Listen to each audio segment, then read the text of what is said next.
அனைவருக்கும் வணக்கம். செவ்வாய் பயிற்சி, அதாவது செவ்வாய் பகவான் இப்பொழுது விருச்சிக ராசியில் இருக்கிறாரு. வருகிற டிசம்பர் மாதம் 7ஆம் தேதி விருச்சிக ராசியிலிருந்து தனுசு ராசிக்கு பயிற்சி ஆகிறார். செவ்வாய் பகவான் தனுசு ராசியில் எந்த தேதி வரைக்கும் இருப்பாருன்னா, வருகிற 2026ஆம் ஆண்டு ஜனவரி 16ஆம் தேதி வரைக்கும் தனுசு ராசியிலே தான் இருப்பார்.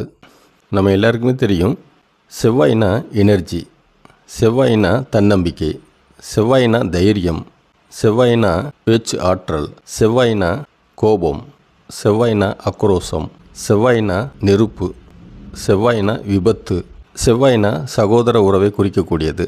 செவ்வாய்னா பூமிக்காரன் இல்லையா, அதனால இடம் மனை இதெல்லாம் குறிக்கக்கூடியது செவ்வாய். இப்போ இதெல்லாம் பாசிட்டிவாக அப்படின்னு கேட்டால், செவ்வாய் சாதகமாக இருந்தால் இதெல்லாம் பாசிட்டிவாக இருக்கும், செவ்வாய் பாதகமாக இருந்தால் இதெல்லாம் பாசிட்டிவாக இருக்காது. உதாரணத்திற்கு கோபம் பாசிட்டிவான்னு கேட்டால் பாசிட்டிவ். செவ்வாய் சாதகமாக இருந்தால் அவர் ரொம்ப கோபக்கார் அப்படின்னு பாசிட்டிவாக சொல்லுவாங்க.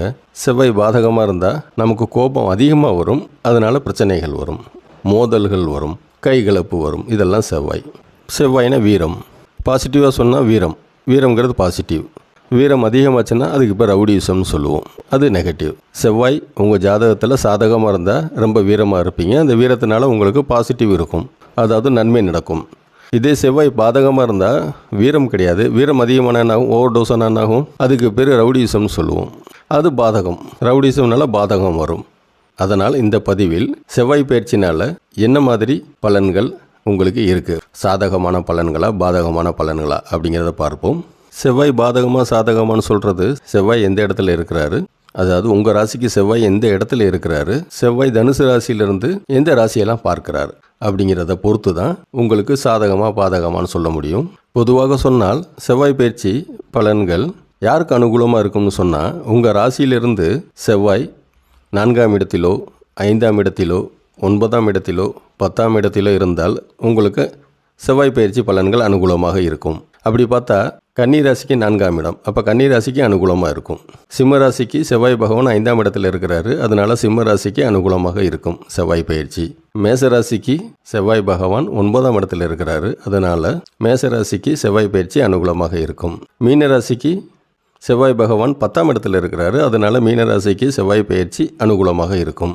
மிதுன ராசிக்கும் செவ்வாய் பயிற்சி அனுகூலமாக இருக்கும். காரணம் என்னென்னா, மிதுன ராசிக்கு 7ஆம் இடத்துல, அதாவது தனுசு ராசியில் இருக்கிறனால, அது உன்னுடைய குருனுடைய ஆட்சி வீடு, அந்த வீட்டில் செவ்வாய் பகவான் இருக்கிறனால மிதுன ராசிக்கும் அனுகூலமாக இருக்கும். மேலும் மிதுன ராசியில் இப்போ குரு பகவான் இருக்கிறாரு, அதனால மிதுன ராசிக்கு செவ்வாய் பயிற்சி அனுகூலமாக இருக்கும்.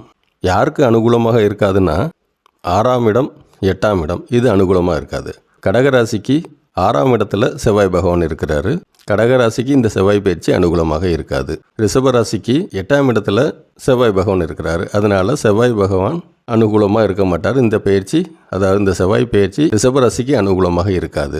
மற்ற ராசிகளுக்கு, அதாவது துலாம் ராசி, விருச்சிகம் ராசி, தனுசு ராசி, மகர ராசி மற்றும் கும்பராசிகளுக்கு செவ்வாய் பயிற்சியினுடைய பலன்கள் அவரேஜ் பலன்களாக இருக்கும். அதாவது சாதகமும் அதிகமாக இருக்காது, பாதகமும் அதிகமாக இருக்காது. அந்த மாதிரி பலன்கள் இந்த 5 ராசிகளுக்கும் இருக்கும்.